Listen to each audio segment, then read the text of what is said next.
Pra lá eu não volto mais. O quê? Nunca mais volto pra Lodebar.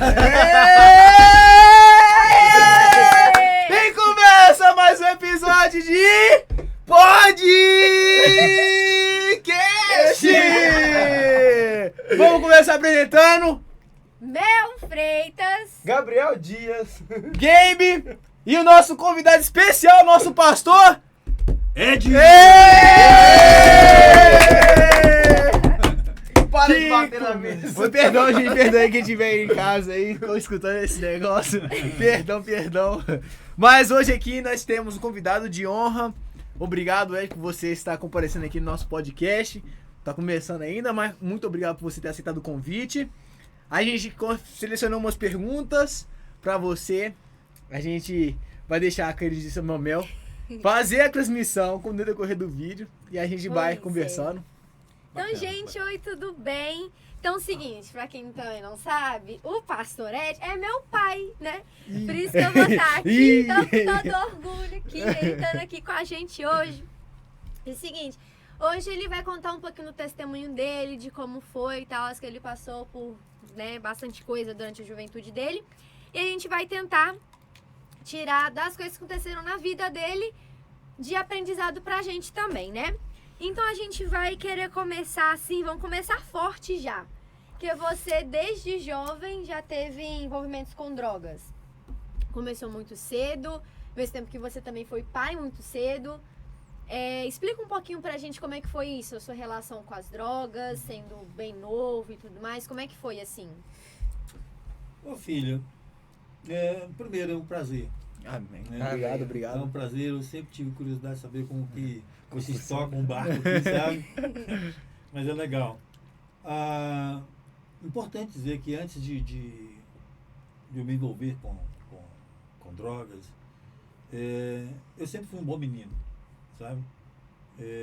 Sempre fui um menino respeitador, bom filho, temente a Deus, sempre um menino de igreja, sabe? Uhum. Fui daqueles meninos que fez a coroinha, primeira comunhão, aquelas coisas todas que vêm lá do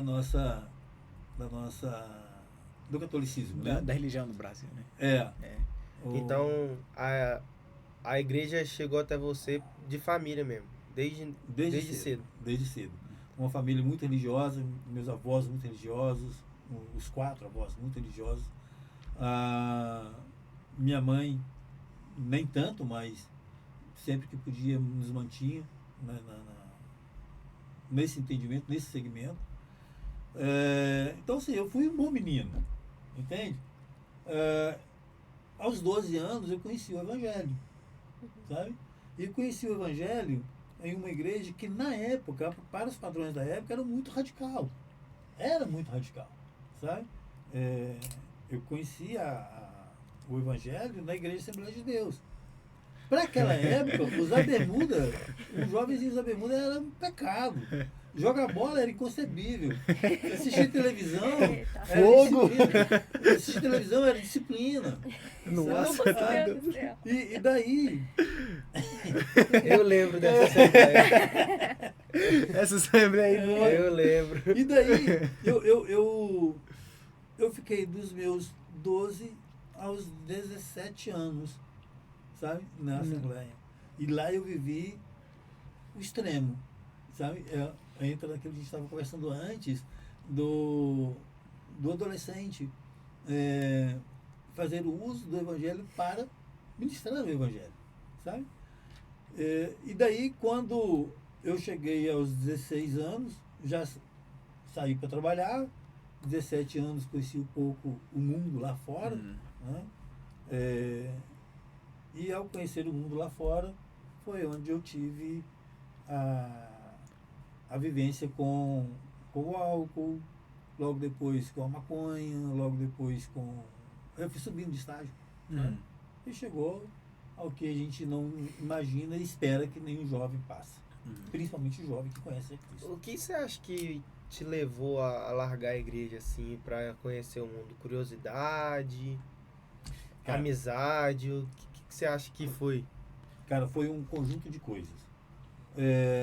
Dentre essas coisas, eu posso dizer com muita experiência. Amizade, sabe? Eu não era um jovenzinho assim, tão bonito quanto eu sou hoje, sabe? Eu era meio que desprovido de beleza. Mas eu era um cara muito legal. Então, os amigos gostavam. O cara era engraçado. O cara era engraçado, meu amigo. Entendeu?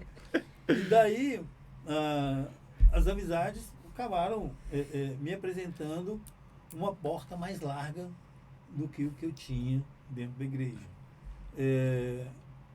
A curiosidade, eu acho que todo jovem, todo adolescente, ele passa por esse processo de conhecer, de se autoconhecer, se descobrir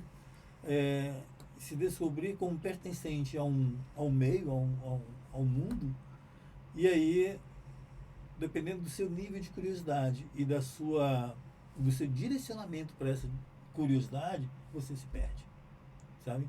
Eu tive amigos, né, colegas, e tive essa curiosidade de uma forma muito incisiva, sabe? É aquele negócio, né? Você vê todo mundo fazendo, você quer saber a curiosidade, por causa que bate aquele desespero, assim, você quer saber o que eles estão aprontando, o que eles estão fazendo. É aquele negócio que na hora que você teve a curiosidade, você teve uma chance, você agiu. É aquele negócio que muitos dos jovens hoje em dia, que a gente pode relatar, não é daquele tempo antigo, até hoje continua, desde a época, desde o começo. É as curiosidades que a pessoa começa a despertar, que a pessoa quer tentar entender por que aquele negócio é errado, e ele acaba testando. Aquele negócio que a fruta tá aqui, mas tipo, o diabo tá te entregando. Você olha para aquilo ali achando que é a melhor coisa do mundo. Mas é porque você tá tão curioso que você desviou a sua atenção. É aquele negócio tipo, de você colocar as duas bandejas, você não vê no progresso, e você está olhando pro tentação. Você querer tentar um negócio que você quer descobrir de você mesmo. Sim. Que é a curiosidade. Sim. Que é um negócio que mata a gente hoje em dia. Eu tenho como experiência assim, eu fui nascido e criado dentro da igreja também, tá ligado? E chegou numa fase que é quando os adolescentes começam a sair mais de casa, né?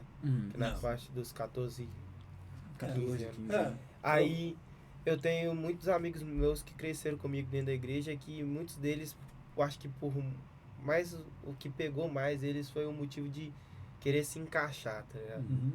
E aí eles acabaram largando de lado tudo que eles aprenderam na igreja para viver o mundo. Porque vem muito de bandeja as coisas, tá ligado? A amizade vem mais fácil, é mais gente ao seu redor o tempo todo, e é uma parte que ali é quando você afirma mais, assim, eu vou ser cristão e não vou deixar me levar pelo que estão me oferecendo, tá ligado? Mas é uma parte bem difícil mesmo. É complicado, o Biel, porque assim, nós somos seres que estamos sempre evoluindo, sabe? E quando você fala assim, a gente precisa se encaixar, a gente vai ter essa luta, essa ansiedade, esse confronto a vida inteira. Isso vai ficar mais forte na adolescência, juventude, então, porque é o momento em que você se apresenta para o mundo. Mas ao longo da sua vida, você vai precisar se encaixar o tempo todo. É verdade. E são formatos, são modelos que espremem a gente. Entende? Então, assim, neste momento em que eu estava me apresentando para o mundo se abriu. E como eu estava em uma redoma muito fechada, ver aquelas possibilidades, ver aquele mundo inteiro lá fora para ser descoberto, encanta qualquer jovem. Este é um dos grandes desafios que o Evangelho tem hoje na questão do pastorear jovens. Não é fácil. Não é fácil. São os turbilhões de emoções, são pensamentos diversos, são tentações, como você diz, tentações N, sabe? E a gente tem uma palavra como regra de vida, de fé, de princípios, e que se escorregou, se machuca. Sabe? Se machuca. Mas eu acho que, tipo assim, o que segura muito também um jovem dentro da igreja nessa fase, porque eu acho que é uma fase mais difícil, a gente tá sempre se adaptando e se encaixando, mas quando ele é jovem, ele não tem uma mente formada ainda, sabe? A mente está em processo de formação, de aprendizado e tudo, e eu acho que a base familiar, eu acho que é sempre o mais importante para segurar na igreja. É legal você falar assim, porque,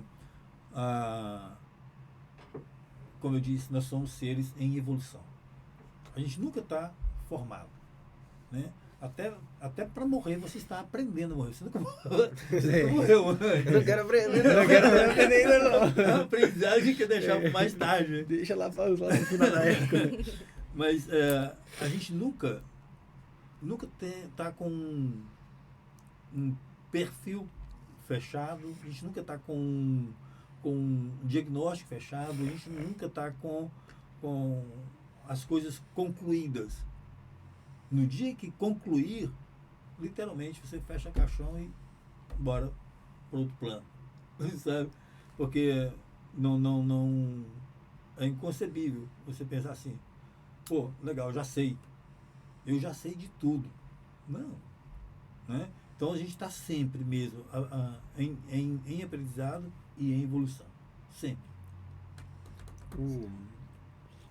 Um negócio que também é bom, né? Quando você coloca assim, a gente está sempre em evolução. A gente também, se você for ver, tipo, o caráter da sociedade está mudando todos os dias.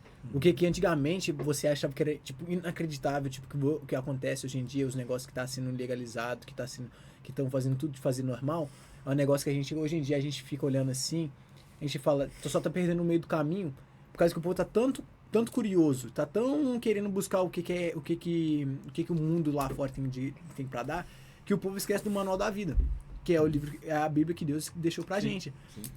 Que aí a gente deixa o que Deus deixou pra gente, a melhor coisa, que foi a presença dele, o Espírito Santo e o manual da vida, pra gente seguir ela aqui todos os dias batalhando e sendo igual a ele, tentando ser igual a ele.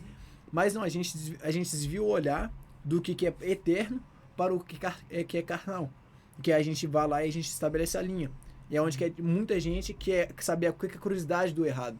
Que aí a pessoa faz daqui, em vez de continuar reto. De olhar para onde que vem o refúgio. Que acontece muito hoje em dia, né? Por causa que a gente pode falar por experiências por jovens hoje em dia.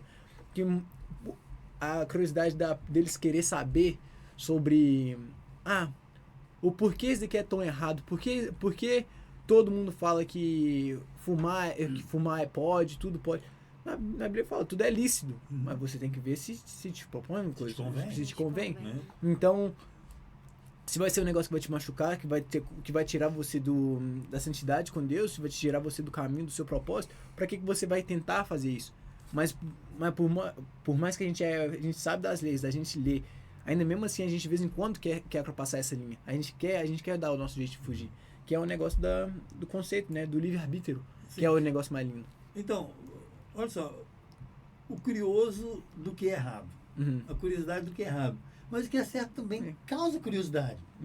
Né? A gente está naquilo que é pseudo-entendido.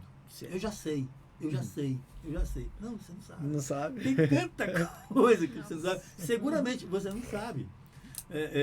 E sempre que você fala assim, não, disso realmente eu sei. Ok, então vamos dentro daquilo que você entende que sabe, e dentro daquilo que eu entendo que eu sei, vamos discutir, e você vai ver que a gente vai encontrar mais nuances que antes eu não via, e antes você também não via. Então o que é certo também é curioso. E é uma curiosidade tão mais gostosa do que tentar descobrir o que é o errado. O sabor do erro. Que é amargo, que é cruel. Que é cruel, sabe? Que mata. Por causa que é um negócio que você dá curiosidade, né? A gente tá falando, a gente acha que a gente tá sempre certo, por causa que todo dia a gente tá aprendendo alguma coisa. E a gente tenta achar que a gente tá sempre certo, que a gente sabe de tudo, mas a gente não sabe. É Só cada quebra dia a gente tá cara, né? aprendizando, ué. Da hora que pra gente, assim, o que a gente tem certeza que a gente tá certo, Certo. hoje, daqui 6 meses, a gente, pô, mano, isso Pô, mas aí você tá vai sendo cair. muito otimista. Vai- 6 meses não, moço. É amanhã já não tá mais. Agora falou. As coisas estão mudando De uma maneira. Ah, não, eu tenho Ah, mais hoje em convicção. dia tá. Tudo bem? Você tem convicção. Mas Eu acho que eu sou pra você- teimoso por mais tempo. Ele é mais teimoso, ele é mais Na teimoso. cabeça é. dele, Marquinhos. Ele tem espírito de pegro.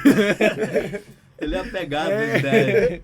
Mas é interessante, porque as coisas realmente elas estão hoje muito voláteis, sabe? Você, assim, tudo hoje está muito assim, insípido. Não tem mais sabor hoje. Legal, descobri isso aqui, pá, bacana, vamos compartilhar e tal. Amanhã isso já está velho. A sociedade está mudando de uma forma tão acelerada que está fazendo com que a gente fica pirado, Uhum, sabe? verdade. Piradão. E aí, assim, manter o jovem, né? Voltando lá no início da questão, manter o jovem ligado no que é realmente importante para o desenvolvimento do Evangelho, o conhecer a Deus, seguir conhecendo e fazer Deus conhecido, realmente é um desafio. Sim. É verdade. Isso aí Um é. grande desafio. Entende? Então, o Biel chegou a falar da questão tipo, de sair de casa, quando vem mais essa questão de querer descobrir um pouco mais do que é certo, do que é errado, tem aquela curiosidade. Você acha que, tipo, muito dessa questão de... Porque você saiu de casa, quantos anos você saiu de casa? 16. 16. Então você acha que, tipo, essa questão, assim, de você sair de casa, de você ir pra longe da sua família, questão de você ter começado um relacionamento novo e ter sido pai muito novo também, como você acha que isso te afetou, assim, a sua juventude? Cara, olha, sinceramente, poucas coisas na minha vida, poucas coisas que eu vivi, eu mudaria, sabe? Tem coisas para mudar, né? Mas poucas delas eu mudaria. O fato de ter me envolvido afetivamente muito cedo, eu vivo as relações de uma forma muito intensa, sabe? O pastor de vocês é muito, muito intenso nas coisas que ele vive, nas suas convicções, igual você está falando, né? Realmente eu também sou assim, sabe? E isso lá na frente você vai ver que isso tem um ponto positivo, mas do peru, bom a bom, se souber conduzir desde já. Senão vai fazer igual eu, lá na frente quebra a cara. Ter sido pai muito jovem, para mim foi uma experiência que eu viveria tantas quantas vezes fosse possível. Ao mesmo tempo que me trouxe muita responsabilidade, uma responsabilidade quando nós, jovens, tanto homens quanto mulheres, não estamos ainda prontos para viver, uma responsabilidade que é imposta, porque a partir do momento que você se torna um pai, se torna uma mãe, você tem uma imposição, lógico, um pouquinho antes foi uma escolha, né? Mas sabe que a gente não escolhe. A gente não tem muita coisa mais. A gente não consegue muito o freio, né? Daí, depois vem logo o peso daquela responsabilidade. Para mim foi muito legal, foi muito bacana. São 2 filhos que o amor é gigante, sem condições para tentar sequer descrever o amor. Me trouxe responsabilidade, me trouxe gana para descobrir então o mundo do trabalho, que antes não tinha, né? Antes eu, como jovem, trabalha para se manter ali. Lógico que o meu contexto era um pouco diferente, porque a minha família, eu venho de uma família muito humilde, muito simples. Então, sair para trabalhar significava também um pouquinho de melhor de qualidade de vida para dentro de casa, até para comer, entende? Mas logo em seguida eu já acho que eu gostei de ver dinheiro no bolso, deixa eu viver aqui um pouquinho, tá? E daí eu precisei ser muito, muito homem. Um menino de 18 anos se descobrir homem Teve que amadurecer, né? muito rápido. Eu não fui pai aos 18. Aos 18 eu iniciei um relacionamento sério. Meu status estava mudado lá. Um relacionamento sério. Lá no Yorkut, lá na época do Yorkut, de relacionamento sério. Né? Nem Não, tinha. isso Não tinha. Não tinha rede social, não. Era pager. Daí, moço, o que eu posso dizer? Foi uma experiência tão forte que mudou aqui, sabe? Mudou um pouco a forma de ver o mundo, a forma de encarar o trabalho, e logo em seguida que a mãe dos meus filhos engravidou do meu primeiro filho, logo em seguida, rapidão, falou, olha, eu aprendi desde cedo que homem é homem, vamos casar, sabe? E aí eu entro então numa fase da minha vida em que a situação realmente, neste momento, ela transformou completamente, sabe? A partir daí, eu comecei a conhecer, então, outras religiões. Sim. A partir daí, eu comecei, então, a conhecer novas bebidas, novos prazeres da bebida. Eu comecei, então, a conhecer e a usar um pouco mais da maconha, sabe? Era um mundo tão novo, tão curioso para mim. Vamos pegar essa palavra curiosidade, porque ela realmente vai nortear a nossa vida por muito tempo, sabe? São as perguntas que nos movem, entende? E daí sim, a partir daí, filho, então é que as coisas começaram a tomar um rumo que eu talvez pudesse em um outro, com outro ensinamento, com uma outra vivência, ou talvez com um pouco mais de firmeza da minha mãe, ter uma nova postura, uma outra postura, sabe? Não responsabilizando minha mãe. Eu sempre fui responsável pelos meus atos e achei que com 16 anos eu podia sair de casa, com 18 anos eu podia me casar, enfim, e aí as coisas foram Andando. andando. Foi tomando rumo. Que negócio, né? Começou a trabalhar, começou a buscar um mundo, já tinha saído de casa, buscando as próprias responsabilidades. Que negócio, você toma um passo, né, de coragem, de conhecer o que você está querendo fazer da vida. Coragem. Essa palavra vai aparecer tanto pra frente. Nossa, quase que... Você tem que ter coragem para você começar a sua vida. Por causa que até na decisão de você sair de casa, você tem que ter muita coragem. Por causa que você tá esperando um mundo lá fora que você nunca nem reparou. Você saiu da sua casa, lá dos seus pais, para você viver totalmente sozinho ou com o seu companheiro, com seu esposo. Que é um negócio que, tipo, muita gente não entende qual que é o valor disso. A responsabilidade que vem com esses negócios. Não é simplesmente eu vou voltar para casa dos meus pais. Não. Você agora tá no mundo lá fora, que nem a educação que eu tive dentro de casa, é que as portas estão sempre abertas para você ficar o tempo que você quiser. Mas na hora que você sair, não vem pensando que a gente vai te aceitar de volta, por mais que a gente seja seu pai, você toma uma decisão, então toma a decisão com coragem. Sem olhar para trás. É isso que é o negócio. Eu acho que a coragem de sair de casa é a mais fácil. O negócio é ficar. Fora de casa. O negócio é ficar. Eu quero ver se manter. Quero ver se vai ser homem para ficar. Olha que legal. Perdão, pisei em alguém aí. A passagem do filho pródigo. Ele foi ousado. Pois ele teve coragem, né? Ele foi ousado. Nem tanta. Não, ele foi corajoso. A questão é que a gente tem que ter a coragem, a gente tem a coragem para tomar uma decisão, e aí está aquela questão do aprendizado. Sempre. A gente também tem que ter a coragem para saber, olha, a partir daqui eu não consigo ir mais. Sabe? A gente vai chegar nisso lá na frente, é legal pra caramba, você vai ver. Então... É porque da hora da mensagem do filho pródigo. Oh meu Deus, eu te quis.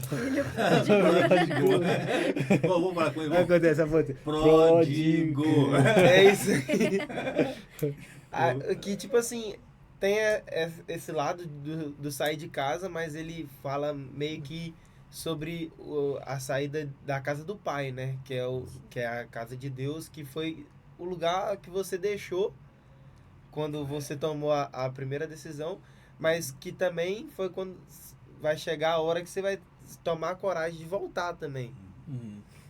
Que aí tem que ter mais coragem, que eu acho que maior a coragem de voltar para a casa do pai do que realmente voltar para a casa terrena nossa, dos nossos pais maternos. Porque eu acho que é uma decisão mais difícil.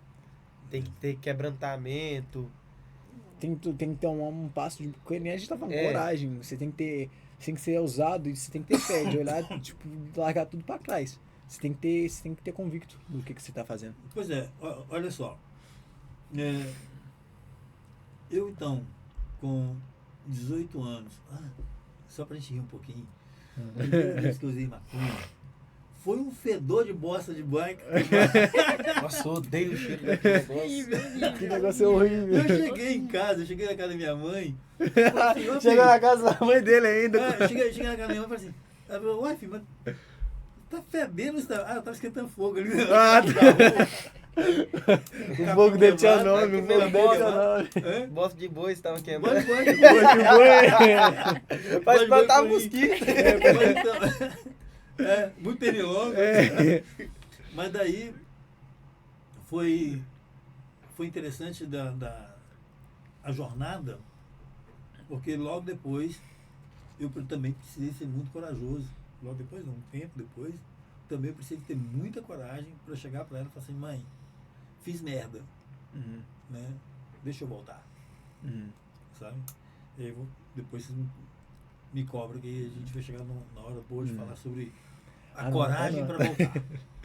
A coragem para voltar. Você chegou a falar da questão de que naquela fase em que você saiu de casa, entrou no relacionamento, teve filhos, você teve contato com outras religiões. Como foi assim pra você esse contato com as outras religiões? Você experimentar delas assim, o que te fez assim olhar e falar, não, isso aqui não é pra mim, eu realmente preciso mesmo é da igreja, é de Cristo e tudo mais. Como é que foi pra você assim essa coisa com outras religiões? O Mel, assim, eu sempre tive convicção da existência de Deus. Sempre. Mesmo quando eu estava fora do Evangelho, mesmo quando eu estava mais voltado para mim, sabe? Para as minhas filosofias, porque eu achava que era pertinente e bom para mim naquele momento.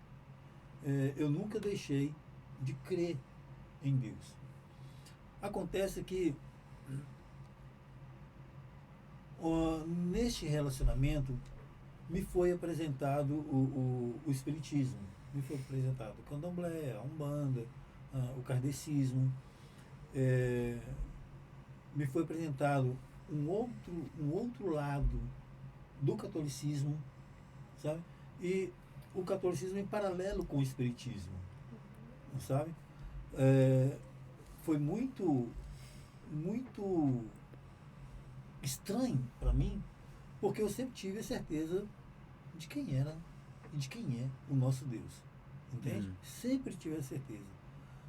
Por outro lado, eu comecei a conhecer pessoas que se envolviam tanto, se entregavam tanto, acreditavam tanto, buscavam tanto, que a curiosidade de saber um pouco mais daquele assunto me motivou a dar uma mergulhadinha. Sabe?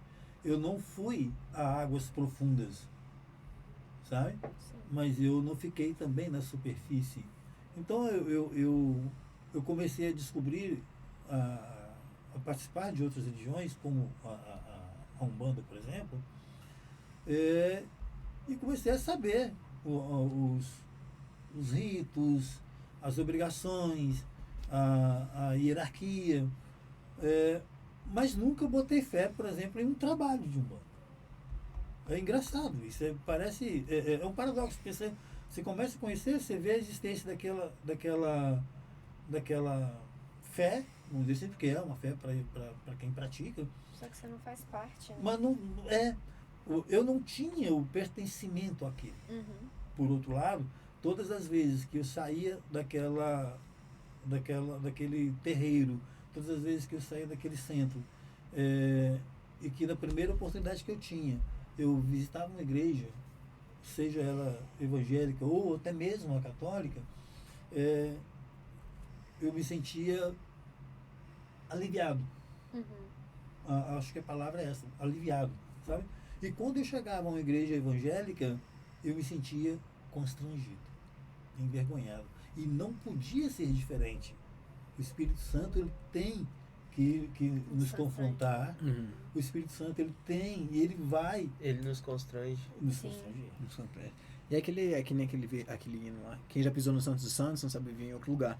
É que nem João, no capítulo 14, no versículo 6, né? Que Jesus fala que ele é o caminho, a verdade e a vida. Ninguém vem a ele se não for por ele. Então você já teve intimidade com ele, então você já entendia o conhecimento. Por isso que muita gente, quando eles falam, já visitei outros, já fiz parte de outras coisas, mas nunca senti o que eu senti dentro da igreja cristã. É por causa que quando a gente entra num lugar onde que é só dos santos, você consegue entender qual que é o Espírito Santo, o que Jesus veio aqui fazer na Terra por a gente, quem é Deus na nossa vida. Você totalmente muda o patamar de vida, você entende o conhecimento, que é um negócio que muda a gente. Por isso que quando você aceita Jesus, sua vida é transformada, sempre melhor. Quanto mais você busca, você só vai acrescentando. Lembra que eu te falei sobre o tempo da maturidade, do amadurecimento para você ser um pregador? Né? Aos 12 anos na Assembleia de Deus, foi uma experiência muito rica, porque eu comecei a conhecer o Evangelho na adolescência, e como eu não tinha ainda esta vivência do mundo externo, né, eu vivi integralmente o Evangelho. Minas é morro por tudo que é lado. Né? Né, não. Lá em casa é só machado. Que delícia. Né? O bairro onde eu cresci era um bairro que era uma panela, sabe? Era um morro cercando os quatro lados, ele dentro daquela panela. É um vale. E eu subia com 13, 14, 15 anos, eu subia esses morros pregando, sabe? Evangelizando. Preguei muito nesses morros.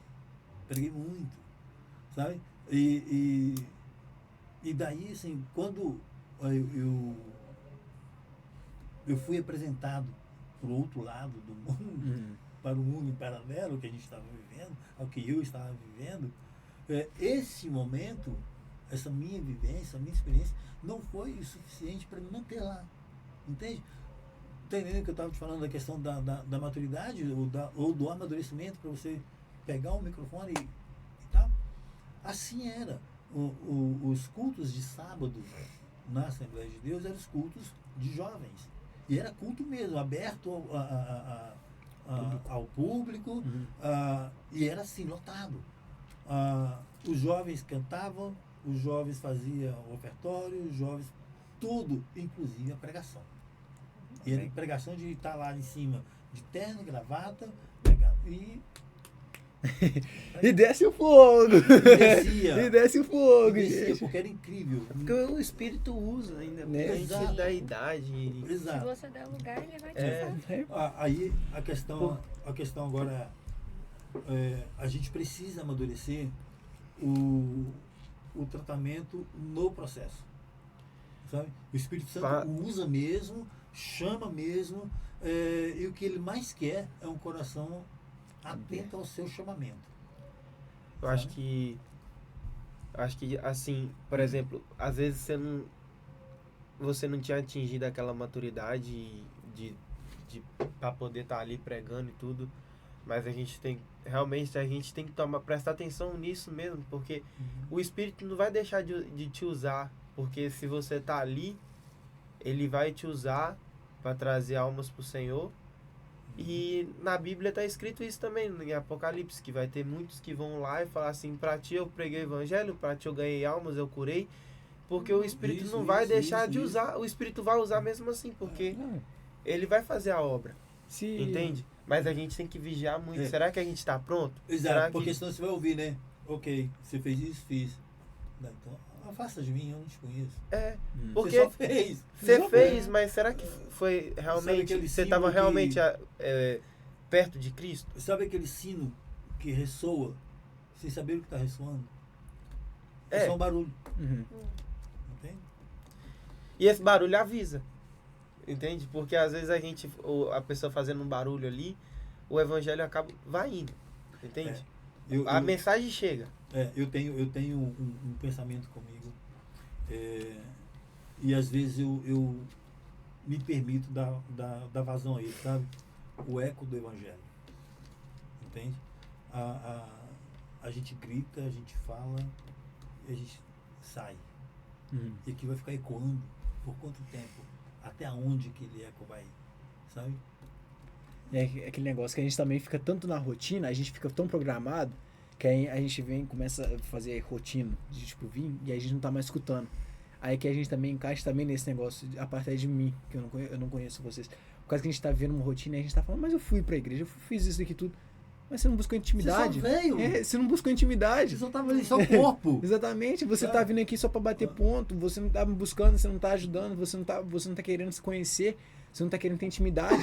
Então, como é que você quer? Como é que você quer ser conhecido? Vocês já me ouviram muitas vezes de púlpito falar assim, faça com integridade. Verdade ou não? Entregue sobre tudo. Seja íntegro. Cante o seu melhor louvor, dê a sua melhor oferta, dê o seu melhor glória, dê o seu grito de aleluia, daqueles que vêm lá de dentro, lá do âmago, sabe? Porque você precisa ser assim. Quando te faltar a integridade da frente, você não está aqui.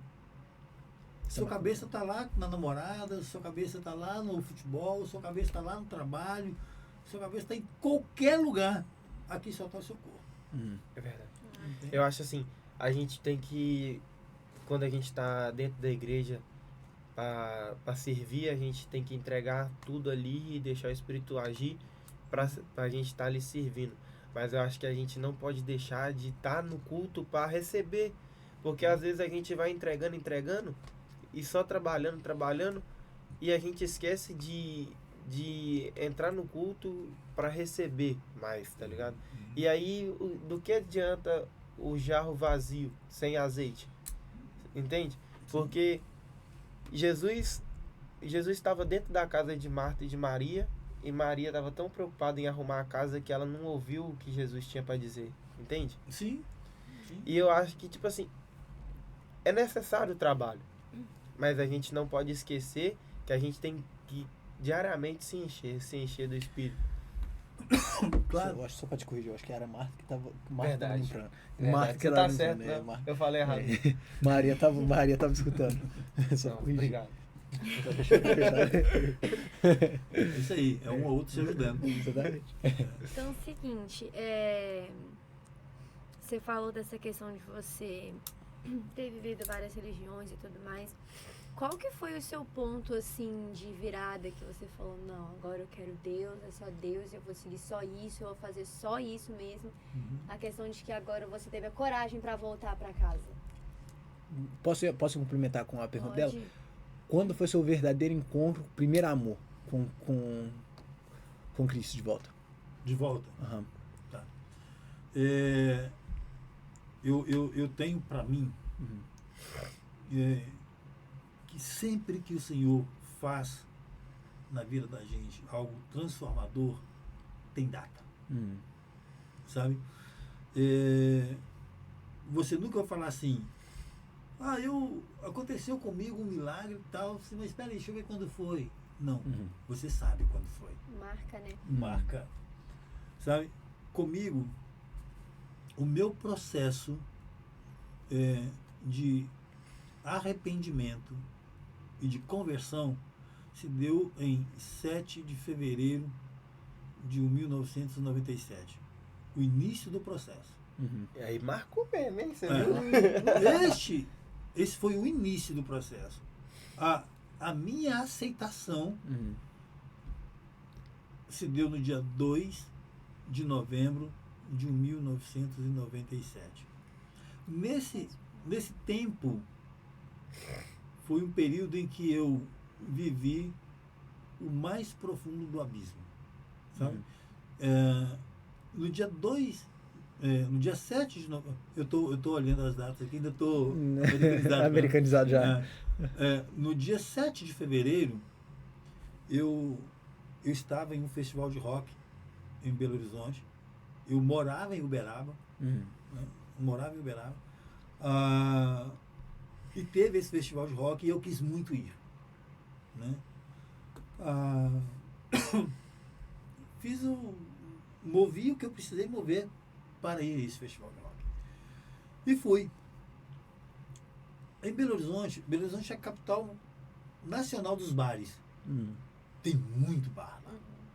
E tinha um bar na época, chamava Onhas do Jequi. É um trocadilho com Jequitinhonhas. Com o bar do Jequitinhonha. E esse bar era um bar Maluco Beleza. Olha o nome dos bares, os nomes dos Se bares. você é maluco, tá beleza. Se você é maluco, entra aí. Pode entrar. Esse aí só os mais velhinhos vão entender o Maluco Beleza. Maluco Beleza é uma música do Raul Seixas. Sabe? Que... Continuei sem entender. Os nomes aqui. Quem é Raul Seixas? Ô, gente, se vocês descobrirem, comenta aí no comentário, deixa no comentário. Que maldade, que maldade. Você vai revelando a idade da gente. Mas enfim, eu fui nesse festival de rock. Quando ele acabou, eu não me dei por satisfeito e fui curtir a noite um pouco mais. Entrei nesse bar com o Enzo Jequi e cheguei lá já assim, muito drogado, mas ainda tinha um gásinho para curtir na noite. Ele tava no último sprint. Ele falou, acho que aguento mais uma. Eu aguento mais um, só que eu não aguentei. Eu apaguei. Overdose. Não, eu não tive overdose. Graças a Deus. Graças a Deus. Mas nossa, mas foi muito livramento, viu? O corpo dele descansar, né? Mas nesse dia, eu pirei o cabeção e do lado de fora do bar, eu sentei para dar uma relaxada e apaguei. Não é aqueles bêbados que fica assim na esquina. Igualzinho, meu. Igualzinho aqueles bêbados que apaga, que dorme lá. Igualzinho, não. Ele era o cara. O povo andando lá. Eita, tá vendo aquele... Tá vendo, meu filho? Não seja que nem aquele cara. Tem uma musiquinha assim. Eu era um bêbado. Ai, misericórdia. E neste momento que eu apaguei, me limparam. Me depenaram, sabe? É BH, né? Eu tava ali, esse bar, o Enzo Jequi, ficava pertinho da Praça da Liberdade. Nossa. Pra quem conhece Belo Horizonte. Ótima praça essa aí. Não, mas a praça é lindíssima. Mas O à conjunto noite ela é top. arquitetônico, à noite o pau quebra, né? À noite as coisas acontecem em BH. Uai, moça, à noite já, todo mundo já sabe. À noite não é hora da gente sair. Não é à toa que a Bíblia fala cuidado com o terror noturno. Mas esse assunto para outra coisa. Longe dos perigos noturnos. Daí me limparam.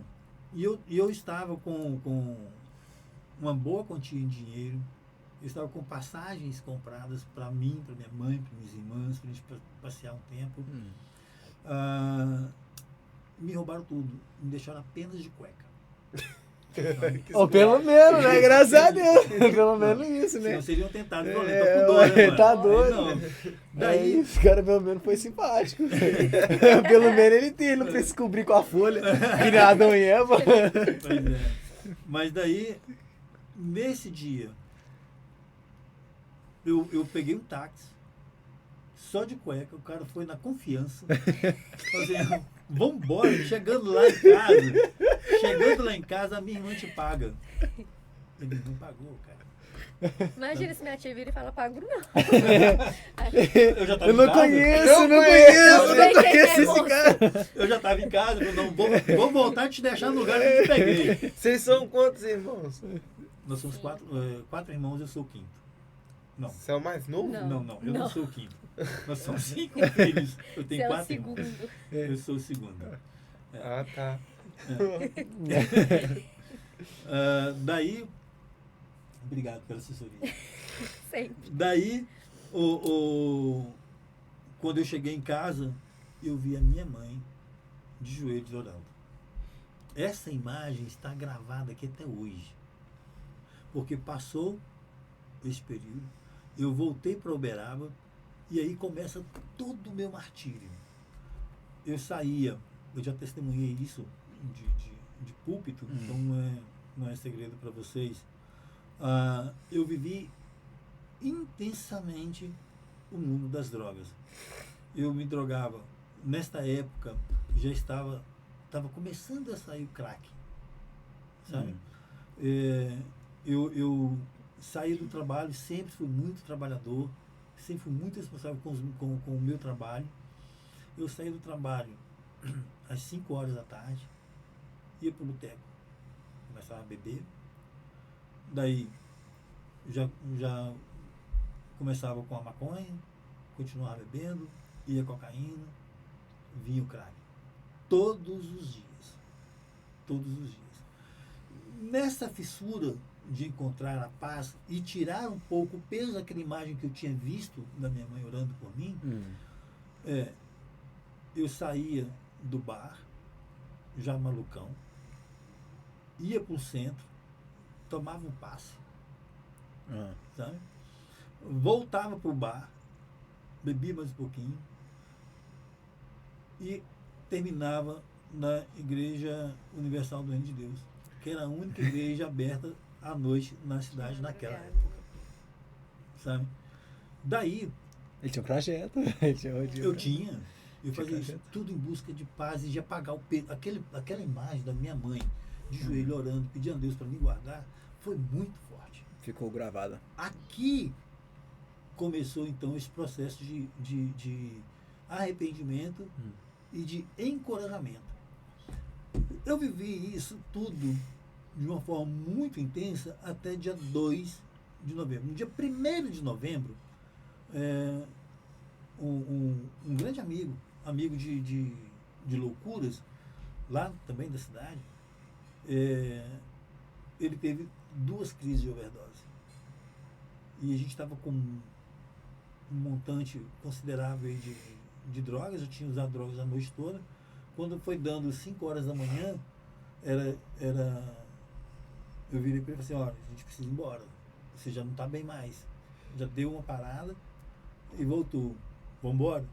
Não, vamos no último. No último ele teve deu outra trelada, sabe? Eu falei, olha, eu não posso te levar para o médico, não posso te levar para o hospital, não posso pedir ninguém para te socorrer, senão vai rodar nós dois. Nós vamos agarrar. Falou, vamos para minha casa, me leva para casa da minha avó, ele morava com a avó dele. Falei, se você chegar na sua avó do jeito que você está, nós 3 vamos para a delegacia, porque ela não vai deixar eu sair de lá. Do jeito que você está muito mal. Eu já tinha tido a informação, eu trabalhava, um dos trabalhos que eu tinha na época era no Jornal da Cidade. O repórter policial desse jornal já tinha falado comigo uns 15 dias antes. Falou, olha, ô Ed, fique esperto.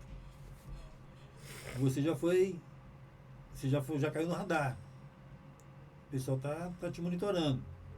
Você tava com a cotinha alta, hein, filho? Tá. Já tava rasqueando ele. Já tava no... Daí, nesse dia, eu comecei a refletir. Falei, olha, já não estou mais nem neném. Já perdi minha família. Já tinha, nesse inteirinho, eu me separei, me divorciei. Já não tinha mais o contato com os meus filhos. Que foi uma das razões, eu não posso culpar, em hipótese alguma, não posso responsabilizar isso pela meu mau caratismo na época, pela a minha ausência paterna, não posso responsabilizar, mas foi uma coisa que aconteceu, é um fato, sabe? Neste período, falar assim, mas você afundou nas drogas porque eu perdi minha família, porque eu perdi meus filhos, o contato com os meus 2 filhos foi arrancado de mim, então por isso eu me envolvi mais, me afundei mais. Pura bobagem. Sempre foi uma escolha. Sempre, você todos os dias, principalmente porque o Espírito Santo, ele realmente fala. Não é à toa que em fevereiro ele permitiu que eu visse a minha mãe. E não é à toa que ele manteve essa imagem da minha mãe tão viva na minha memória, ao ponto de me incomodar tanto. O resultado dessa oração me fez caminhar até novembro de 97, onde então eu tive a coragem, depois de ver o parceiro lá tendo as duas Crise de overdose. as duas crises de overdose, chega e fala assim, olha, eu não posso mais continuar. Então eu já tinha a informação de que eu estava sendo rastreado. Já tinha visto o menino passar um perrengue do cão. Né? Falei, olha, eu já estava pesando 47 quilos. Nossa. Pele. O cara tava só a capa da gaita. Tava a capa da gaita. Né? E nem sucesso fazia. Daí, eu então me revesti de coragem, e aí eu tive que calçar a cara. Foi feio para mim na época. Eu vi sim, eu não vi nada bonito. Liguei para minha mãe e falei, mãe, eu preciso corrigir a rota. A senhora me aceita de volta em casa? Aí ela disse, pode vir, meu filho. Volta para onde você nunca tinha que ter saído. Claro, se no momento certo, das coisas sendo colocadas de uma forma certa, né, e o padrão de certo ali era viver sim, viver sempre o evangelho, então sim, era este padrão do certo que ela esperava que eu vivesse. Né? Então ela falou, pode voltar. Aí, no dia 2 de novembro, logo pela manhã, eu tomei essa decisão, peguei minhas coisas, me lembro tão claro, em Uberaba tinha um supermercado, não sei se existe ainda, chamava Uberabão, eu acredito que sim. Peguei uma sacolinha do Uberabão, coloquei ali as fotos dos meus filhos, 2 pares de roupa e piquei o pé.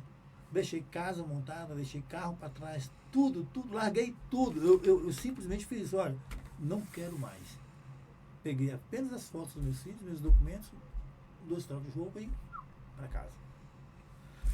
Dia 2 de novembro, que eu cheguei à noite, quando eu cheguei em casa, perdão, dia 3 de novembro, quando eu cheguei em casa, minha mãe me recebeu e falou, olha, seja bem-vindo, agora vamos mudar a vida. Eu ainda relutei até 98 para poder chegar para a igreja, encontrar uma igreja e falar assim, então agora deixa eu me reencontrar com Cristo. Fiquei lutando aí um tempo, até que a minha irmã, a Elza, que vocês conhecem, né, João Vitor, chegou para mim e falou assim, olha, vamos lá na Igreja Batista? Eu tô querendo me aproximar de Deus, vão comigo? Eu falei, vamos. E lá eu pude me reencontrar com o Senhor. Aí, a partir daquele momento, o Senhor estava reescrevendo a minha história. Entende? A partir dali é que as coisas começaram, então, a se reorganizar. Eu passei por um processo intenso e sofrido, muito doloroso, de desintoxicação, vivia ele sozinho, morria de vergonha da minha mãe saber que eu era usuário de drogas. Mas você não participou de nenhuma clínica de recuperação, nada? Não. Sozinho? Sozinho em casa. Rapaz, você foi brabo. Coragem. Do crack aí. Brabo. Eu fiquei, eu acho que uns 3 a 4 anos. Uns 3 anos, seguro uns 3 anos. Rapaz. Fricando pedra de crack. O porquê? Desejo pra ninguém. Você foi... Daí, esse processo de desintoxicação foi tão vexatório, foi tão vergonhoso, que eu transpirava tanto, eu chorava tanto, eu suava tanto, tinha tantas crises pelas madrugadas, que a cama de manhã, eu acordava, a primeira coisa que fazia era recolher os lençóis. Porque parecia que eu tinha feito xixi na cama. Estava tudo tão molhado, sabe? Eu pegava as roupas de cama, estendia lá. Não, aí minha mãe sempre perguntava, pai, por que você colocou a roupa no varal? Ah, mãe, é porque é só para tirar o cheiro. Dava uma resposta lá que não tinha nem pé nem cabeça, mas falava assim, pronto, sabe? E daí é que as coisas foram começando a acontecer na minha vida. Entende? Nosso processo de limpeza, de abstinência é muito complicado. É sofrido. E o processo psicológico também, porque afeta o sistema nervoso, a pessoa fica muito agressiva, fica impaciente. Realmente, você ficou no propósito e você manter ele, você foi muito homem mesmo, viu? Sozinho. Não foi fácil não, mas eu acho que a vergonha de que alguém da minha família soubesse era maior do que a dor que eu passava, sabe? Mas é aquele fato que ele falou, né? Que a imagem da mãe dele ficou na cabeça dele. Foi um negócio que foi mudando ele. É um negócio que não deixou ele, não desviou ele do propósito, entendeu?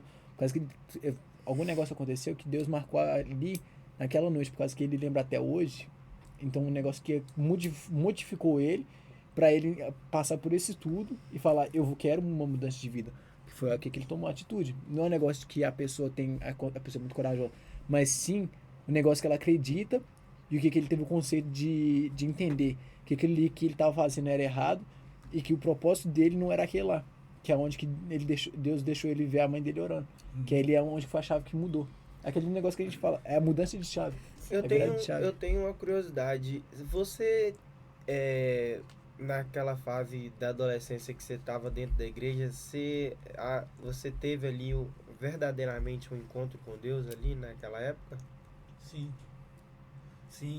Tanto que, sim, a minha... Olha, foram 4 anos, vamos botar 5 anos, porque eu não lembro a data que eu falei assim, tô fora. Eu sei que eu me converti aos 12 anos, aos 16 eu saí de casa, aos 18 eu tinha largado Jesus de vez. Então, de 12 aos 18, tem 6 anos. Eu vivi aqui 1 ano e meio desviado na igreja. Certo. Sabe? Eu já falei para vocês, eu sempre fui muito intenso. Sempre houve muita entrega da minha parte em tudo que eu fiz. Tudo. Absolutamente tudo. Não vivi nada na superficialidade. Sabe?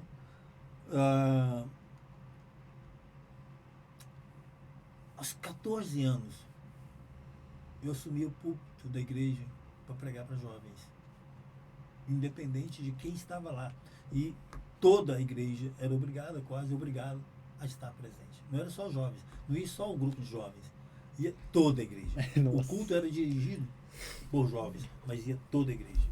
Sabe por que eu falo isso? Porque eu acho que até o Gabe ouviu também uns testemunhos desses, de pessoas que cresceram dentro da igreja, mas não tiveram verdadeiramente um encontro com Deus. Era meio que um crente de tabela, tá ligado? Eu entendo isso. E aí, só depois de uma certa idade que ela foi entender de verdade que era ser cristão. E eu acho que a gente tem que tomar muito cuidado com isso, porque às vezes a gente cresce dentro da igreja, mas a gente nunca verdadeiramente foi um cristão de verdade. Sim. Só tava ali empurrado. E eu acho que aí isso é mais ou menos um pilar fraco, que qualquer coisa pode nos derrubar, entende? Pois é, mas aí tem um detalhe. O Gabe trouxe uma música pra gente que ilustra o quanto você se entrega e se envolve. O fato de você ter pisado, né, vamos entender melhor essa palavra, ter vivido no Santo dos Santos, não te faz imune às tentações. Pelo contrário, né? Não te faz super blindado às intempéries do mundo. Ou seja, você pode sair, mas não significa que você não viveu, entende? Tem sim o fato de que você às vezes está na igreja por obediência aos pais, por hábito, mas não por convicção, não por conversão. E existe o fato também de você estar lá, você está convicto da sua opção de fé, sua opção religiosa, se entrega, participa, é participante, contudo, você não é convertido. Entende? Você tem ali uma convicção, você tem um clube social, você tem ali algumas coisas nesse sentido. Só que, durante o tempo em que você está aqui, o Espírito Santo está falando. Você está tendo conhecimento, você está tendo experiências, você está tendo vivências. O seu choro não é um choro de crocodilo. O seu choro não é um choro falso. As suas emoções vividas pelo Evangelho não são frágeis. Entende? Elas não são falsas. O que você vai fazer com tudo isso no momento em que você se põe à prova é que vai fazer diferença. Se você vai... estou te apresentando hoje um prato de manjares, seja ele sexual, seja ele psicotrópicos, seja ele popularidade, seja o que for. Estou te dando aqui uma bandeja de atratividades, de coisas para te seduzir. Aceita? Ok, tem uma condição. Larga que sai do Evangelho. Porque são coisas que não condizem. Você vai aceitar ou não. O que você fez dentro deste período em que você estava vivendo o Evangelho vai dizer se você realmente estava na superficialidade ou se você realmente estava pelo menos até os lombos. Entende? Que é um negócio que você se entrega, que nem o Bel que nem tava falando aí. Sobre o negócio de você viver o tempo todo dentro da igreja, ser crescendo dentro da igreja, mas aí você só vê aqui por causa que ele foi introduzido pra você. Aí você faz, você tem convicção, mas aí na primeira oportunidade a pessoa olha pra lá, olha pra cá e vai pra lá. Aceita os lugares. Por causa que ela não entendeu que, tipo, o que ela tá fazendo ali, ela não entregou de tudo o coração. E aí, aí que nem... Quando ela volta, quando ela entende o que é o propósito, o que é a verdade, o que é o verdadeiro amor, o que a palavra quer falar, aí a pessoa entende o que ela, por tanto tempo que ela perdeu. O negócio é que a pessoa pode começar desde criança, que nem você falou, desde os 12, 14 anos pregando, e mesmo assim desviar, que nem aconteceu, mas é um negócio que, de vez em quando, a pessoa que cresce, ela não entende o que ela tá segurando. Tem muitos jovens que não entendem o que é o chamado deles. Que aí faz o negócio. Se eu não sei o que eu tô fazendo, então eu vou procurar em algum lugar que vou satisfazer o propósito. Aí o propósito que eles estão tentando satisfazer é o carnal. Exato. Aí só tem um detalhe, né? Aquele que pisou no Santos dos Santos, experimentou do mundo vindouro, esse não consegue viver em outro lugar. Vai acontecer quedas? Vai acontecer uma ruptura de comunhão, um pecado? Vai. Mas você não vai conseguir viver em outro lugar. Você não consegue. Você vai ter coragem, uma hora ou outra, vai ser confrontado, ter coragem de voltar. Sabe? Pode falar. É igual é sempre falado, né? Ensinar o caminho certo aos seus filhos, ele nunca se desviará. E se desviar, ele vai voltar. Não vai voltar. Porque até eu tenho um versículo da Bíblia que fala que é conhecer a verdade e a verdade vos libertará. Que é como aconteceu com você, sabe? Você teve dentro de outra religião, mas você sabe que aquilo ali não era a verdade. Não era. Então, mesmo você vivendo aquilo, você sabia qual era a verdade. E isso, no final de tudo, te libertou. Porque eu acho que o Espírito Santo só te incomodou vendo a cena da sua mãe orando, porque você sabia o peso que era aquilo. Você tinha noção do peso que era o joelho de uma mãe no chão. E isso fez o Espírito te libertar. Exato. E sem tirar o mérito, né, que a mãe dele tava orando, a gente não sabe a oração dela, mas se ela tava orando talvez por ele, que foi o que fez ele entrar naquela hora. A oração que as pessoas fazem hoje em dia. Sabe o que a Bíblia fala? Muito pode a oração do justo em seus efeitos. Sabe?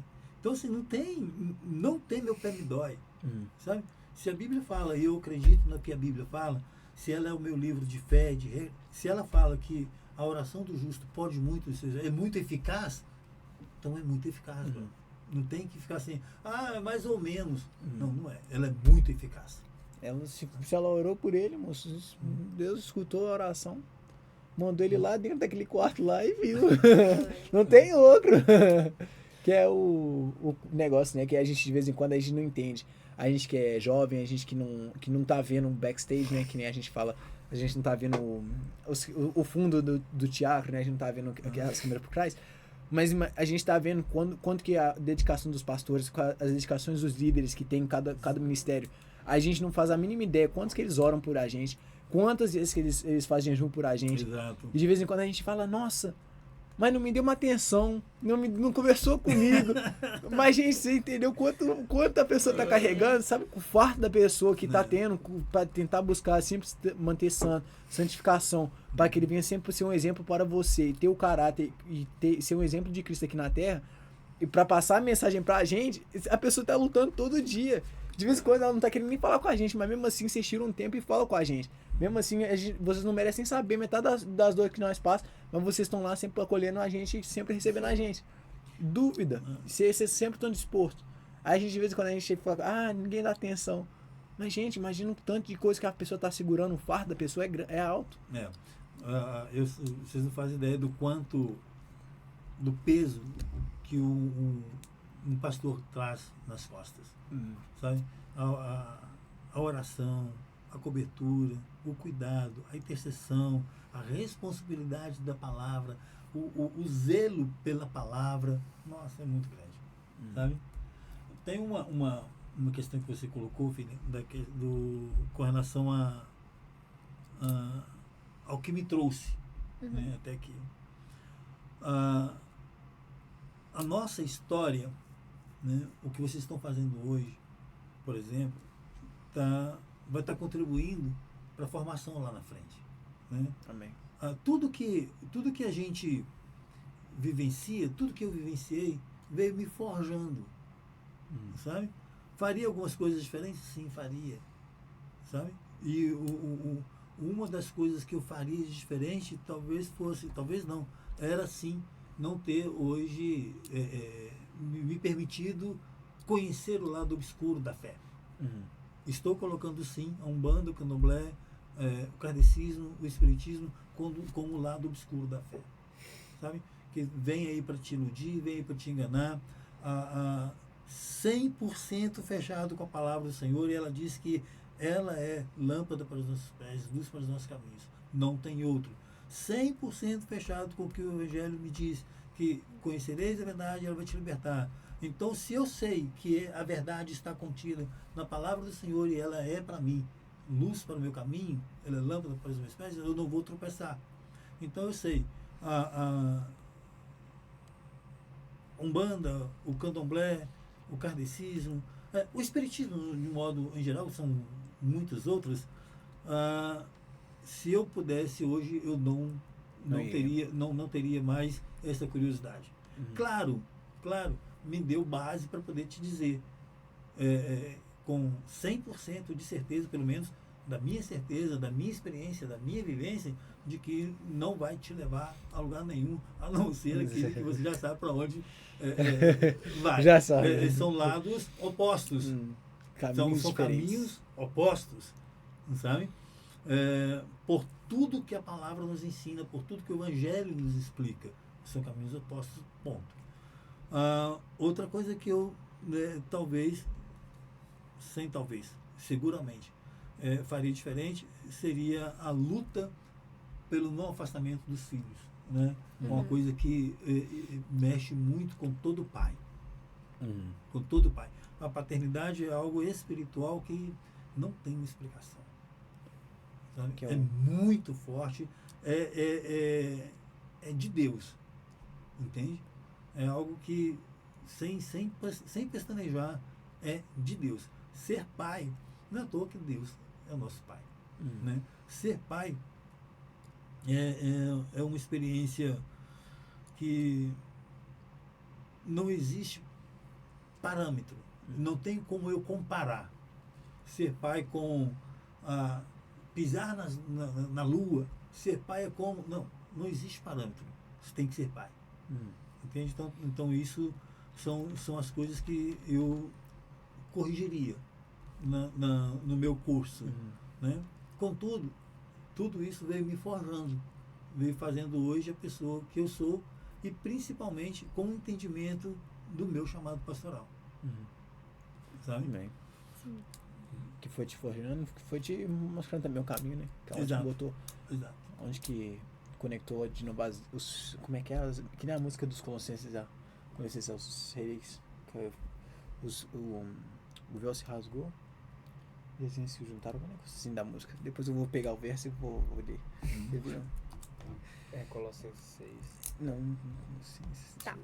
Mas eu acho que é isso aí, então. A gente queria te agradecer muito por você ter vindo, aberto sua agenda, sua ocupada, para poder vir contar um pouquinho da sua história pra gente, do que você passou e tal. A gente tirar de base também de aprendizado, do que a gente deve fazer, do que às vezes é bom não fazer também. E é isso, a gente queria te agradecer bastante por estar aqui com a gente hoje.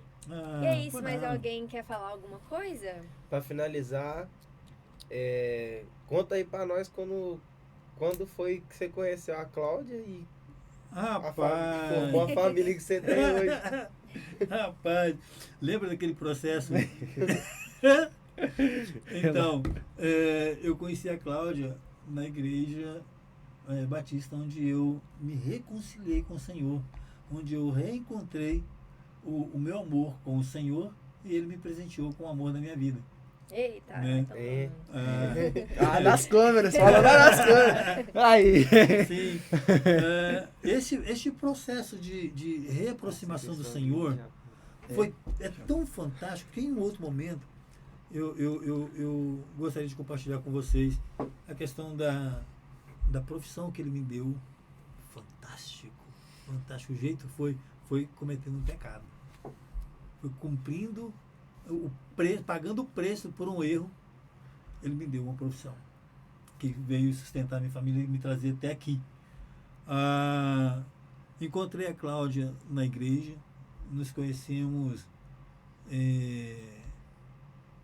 em 99, começamos a namorar. Não, 98 eu a via na igreja, mas não tinha ainda o flerte, não tinha corte, né?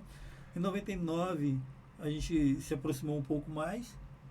Em 2000 decidimos namorar. Aí nós namoramos, noivamos, casamos, construímos e casamos em 9 meses. Começamos a namorar rápido. Rapaz, crente não namora muito tempo, não.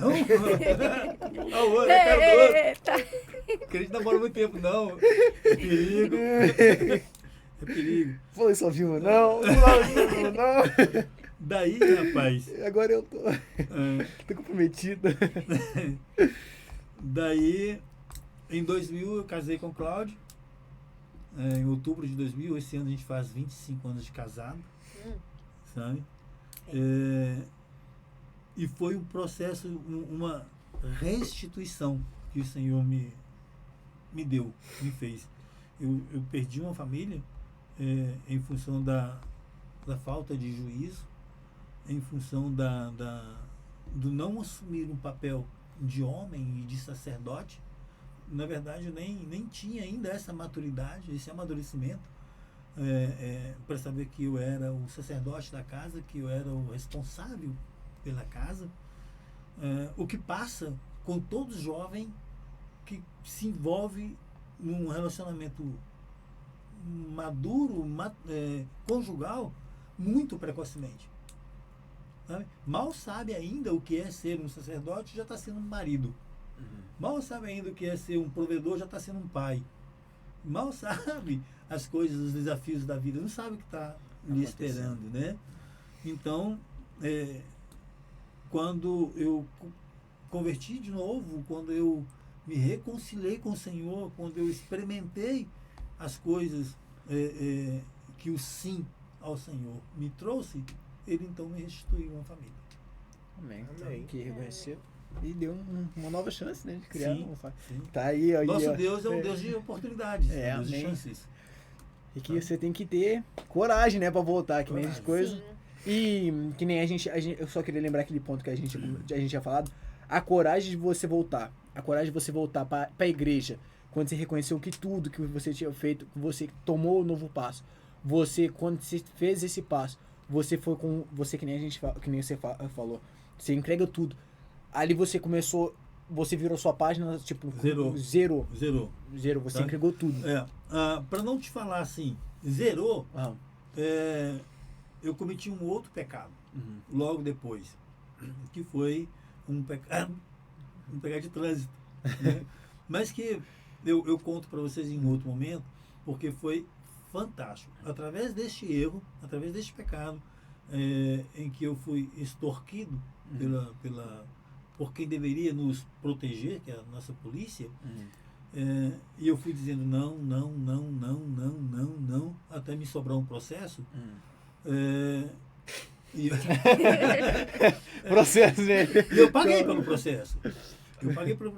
Mas o fato de ter. Eu também falei não, até me salvar. Mas a partir desse momento, o Biel, ou o Gabe, assim, Deus veio com sua infinita bondade, misericórdia, conduziu as coisas, eu pude vencer aquela mais uma proposta do diabo,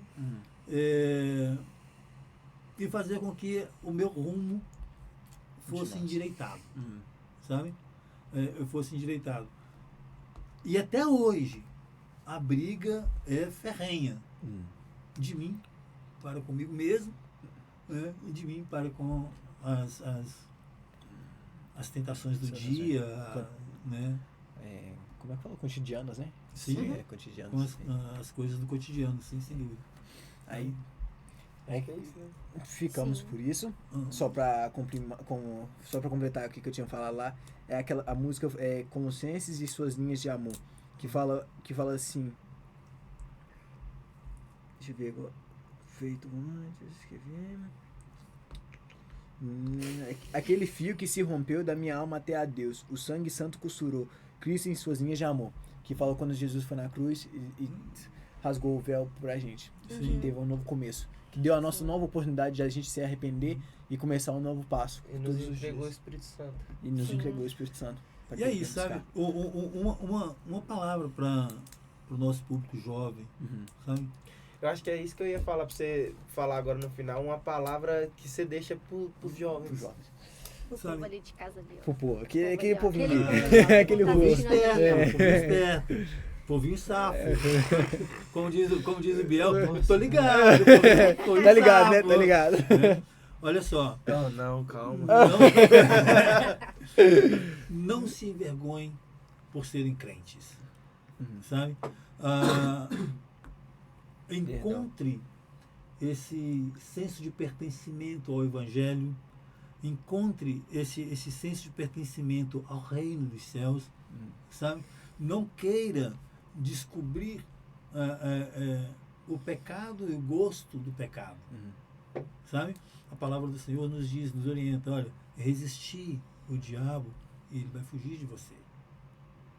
E tem uma particularidade para vocês que são jovens. O Senhor, ele trata vocês com um carinho tão grande que ele diz assim, olha, jovens, eu escrevi para vocês. Eu escrevi para vocês porque vocês são fortes. Então, vocês conseguem dizer não ao pecado. Vocês conseguem dizer não àquele prato de manjares. Eu costumo dizer que é um prato demoniado no capeta. Sabe? O capeta é tão endemoniado, tão encapetado, que ele te seduz com aquilo que ele sabe que você Vai amar. Vai amar. Né? E olha, gente, por favor, o pecado ele é injusto. Não sofre só você. Não sofre só você. Não sofre só eu. Sofremos todos. Nós, como corpo de Cristo, sofremos todos. Todos juntos. Então, pega essa palavra. Você é forte. Você consegue resistir o diabo, sabe? Não fica tentando o seu limite, descobrir o seu limite, sabe? Fica até na beiradinha. Não vai. Não flerta com o diabo. Não flerta com o mundo. Não flerta. Por favor, se em algum momento vocês estiverem com essa inquietude ou com essa curiosidade, que é uma palavra que nós usamos muito aqui hoje, procure seu líder. Sabe? Não, eu não quero falar com meu líder porque ele é muito radical. Procure seu pastor. Sabe? Nós temos pastor Ramos, pastor Paulo, pastor Ed, pastora Fabiana, pastora Rita, pastora Cláudia. Somos 8 para ajudar vocês. Sabe? Não lute sozinho. Na caminhada se faz junto, que nem a Paulinha falou. Na caminhada se faz junto. Ok? Amém. Amém? Amém. Então, Você é tímido assim? Obrigada. não, depende. Porque eu conheço a sua história. Então, tô deixando para as outras pessoas também te conhecerem um pouco mais. Aí. Mas a gente agradece bastante a sua presença hoje, as suas palavras. E você ter compartilhado um pouquinho da sua história com a gente. É legal. Muito Obrigado. obrigada. Obrigado por você ter vindo, que nem a gente já tá falando. Obrigado por você ter disponibilidade de tempo, por estar comigo com a gente. Para finalizar, só do melhor jeito possível, né? Vamos orar. Agora. Se você puder fazer essa Manda uma oração. rapidinha pra gente. Sim.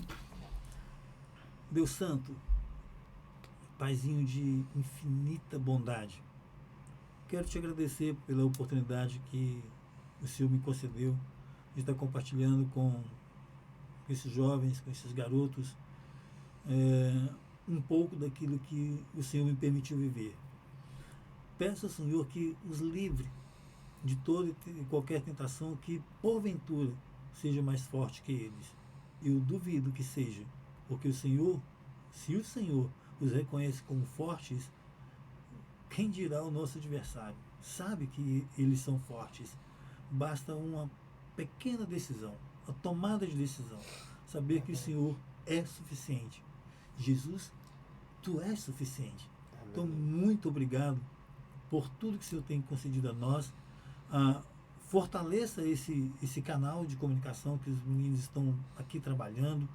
Por favor, faça com que esse canal seja abrangente, que alcance vidas, que transforme vidas e que seja sempre um canal de bênção. Em nome de Jesus. Amém. Amém. Amém. Amém. É isso aí. Amém. Mais um vídeo!